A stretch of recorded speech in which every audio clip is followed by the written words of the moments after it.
Sir ಇನ್ನು ಇವಾಗ ನಮ್ಮ ಇಂಡಸ್ಟ್ರಿ ಒಂದಷ್ಟು ಜನ ಆರ್ಟಿಸ್ಟ್ಗಳಾಗಿರ್ಬೋದು ಅಥವಾ ಡೈರೆಕ್ಟರ್ಸ್ಗಳಾಗಿರ್ಬೋದು ಬಾಲಿವುಡ್ಗೆ ಹೋಗಬೇಕು ಅನ್ನೋ ಕನಸಿರುತ್ತೆ ಅಥವಾ ಬಾಲಿವುಡ್ಡಲ್ಲಿ ಆ್ಯಕ್ಟ್ ಮಾಡಬೇಕು ಅನ್ನೋ ಕನಸಿರುತ್ತೆ.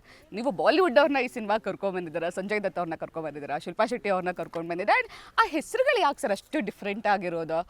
ಏನು ಸತ್ಯವತಿ, ಮಚ್ಚಲಕ್ಷ್ಮಿ, ಕಾಳಿದಾಸ, ಹೆಂಗೆ ಸರ್ ಇದೆಲ್ಲ?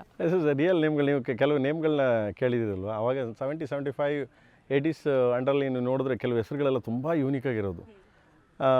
ಸೊ ಕಾಳಿದಾಸ ಬಸ್ ಕೆ ಡಿ ಬಂದು ಕಾಳಿದಾಸ, ಬಿಕಾಸ್ ಅದು ಶಾರ್ಟ್ ಫಾರ್ಮ್ಗಿಟ್ಟೆ ನಾನು ಸಡನ್ಲಿ ರೀಚ್ ಆಗಲಿ ಎಲ್ಲರಿಗೂ ಅಂತ. ಬಟ್ ಸಿನಿಮಾದಲ್ಲಿ ನಾನು ಕಾಳಿದಾಸ ಪಾತ್ರ. ಮಚ್ಚಲಕ್ಷ್ಮಿ, ಸೊ ಆ ಕ್ಯಾರೆಕ್ಟರ್ಗೊಂದು ಜಸ್ಟಿಫಿಕೇಷನ್ ಇರ್ತದೆ, ಪಾತ್ರಗಳಿಗೆ ಒಂದು ಇದಿರುತ್ತೆ. ಸೊ ಸತ್ಯವತಿ ಅದಕ್ಕೊಂದು ಜಸ್ಟಿಫಿಕೇಷನ್ ಇದೆ. ಡಾಕ್ ದೇವ, ಲೈಕ್ ಸಂಜಯ್ ದತ್ ಅವರು ಡಾಕ್ ದೇವ. ಸೊ ಧರ್ಮಣ್ಣ, ರಮೇಶ್ ಸಾರು. ಸೊ ಈ ಥರ ಒಂದೊಂದೊಂದು ಕ್ಯಾರೆಕ್ಟರ್ಗಳು, ಒಂದೊಂದೊಂದು ಕ್ಯಾರೆಕ್ಟರ್ಸ್ಗಳನ್ನ ತೊಗೊಂಡೋಗಿ ಇದನ್ನು ಮಾಡಿದ್ದೀವಿ. ಬಿಕಾಸ್ ಸ್ವಲ್ಪ ನೇಮ್ಗಳು ಆ ಥರದ್ದು 70s 85s ಇದರಲ್ಲಿ ಆ ನೇಮ್ಗಳು ಹಂಗೆ ಪಾಪ್ಯುಲರ್ ಆಗಿದ್ದು ಅದನ್ನ. ಆಮೇಲೆ ಅದು ರಿಯಲ್ ಸ್ಟೋರಿ ಕೂಡ, ಒರಿಜಿನಲ್ ರಿಯಲ್ ಸ್ಟೋರಿ. ಕೆಲವು ನಾನು ಅಡಾಪ್ಟ್ ಮಾಡಿದ್ದೀನಿ. ಸೊ ಅದನ್ನು ಬಿಟ್ಬಿಟ್ರೆ ಒರಿಜಿನಲ್ ಏನು 75, 80s ಅಂಡರಲ್ಲಿ ನಡೀತು ಆ ಘಟನೆ ತಗೊಂಡು ಸಿನಿಮಾ ಮಾಡಿರೋದು ನಾನು. ಸೂಪರ್. ಇನ್ನು 70s 80s ಕಾಲದಲ್ಲಿ ಆಗಿರುವಂತಹ ಸಿನಿಮಾ ಇವಾಗಿನ ಜನ್ರೇಷನ್ಗೆ ಆ್ಯಕ್ಟ್ ಮಾಡೋ ಥರ 70s 80s ರಿಯಾಕ್ಷನ್ಸ್ ಕೊಡೋದು ಮೋಸ್ಟ್ ಪ್ರಾಬಬ್ಲಿ ಚೇಂಜ್ ಇರುತ್ತೆ ಆ್ಯಕ್ಟಿಂಗ್ ವೈಸ್ ಅಂತ ಹೋದಾಗ.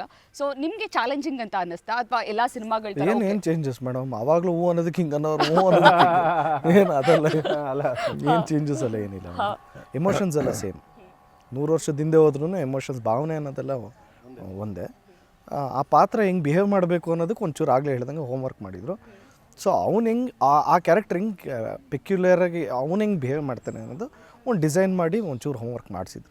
ಇನ್ಫ್ಯಾಕ್ಟ್ ಹಿಂದಿನ ದಿವಸ ಶೂಟಿಂಗು ಅಂದಾಗ್ಲೂ ನಾವು ರಿಹರ್ಸಲ್ ಮಾಡಿದ್ದೀವಿ. ಆಫೀಸಲ್ಲಿ ಸ್ವಲ್ಪ ಕೆಲವು ಡೈಲಾಗ್ಸ್ ಎಲ್ಲ ರಿಹರ್ಸಲ್ ಮಾಡ್ಕೊಂಡು ಮಾಡಿರೋದು ಮೇಡಮ್. ಸುಮ್ಮನೆ ರ್ಯಾಂಡಮ್ ಆಗಂತೂ ಶೂಟ್ ಮಾಡಿ. ಇಬ್ಬರು ರಿಹರ್ಸಲ್ ಮಾಡಿದ್ರು. ಇವಳು ಅಷ್ಟೇ ಸುಮಾರು 3 months 4 months ಅಲ್ಲ ಮಗನೇ, 3 months 4 months ಆ ಪಾತ್ರಕ್ಕೆ ಚೆನ್ನಾಗಿ ರಿಹರ್ಸಲ್ ಮಾಡಿದ್ರು. ಧ್ರುವನೂ ಅಷ್ಟೇ ಬಂದು ಒಟ್ಟಿಗೆ ತುಂಬ ರಿಹರ್ಸಲ್ ಮಾಡಿ ಪ್ಲ್ಯಾನ್ ಮಾಡಿ ಇಬ್ಬರು ನೋಡೋಕೆ ಮಜಾ. ಥಿಯೇಟ್ರ್ ಎಷ್ಟು ಮಜಾ ಇರುತ್ತೆ ಅಂತಂದರೆ ಇಬ್ಬರು ಮಾತಾಡೋದು, ಇಬ್ಬರು ಶೈಲಿ ಇನ್ನು ಒಂದು ನೋಡಿದಾಗ ಹೊಸದು ಇದು ಕಾಣುತ್ತೆ, ಅಷ್ಟು ಮಜಾ ಇದೆ. So nice.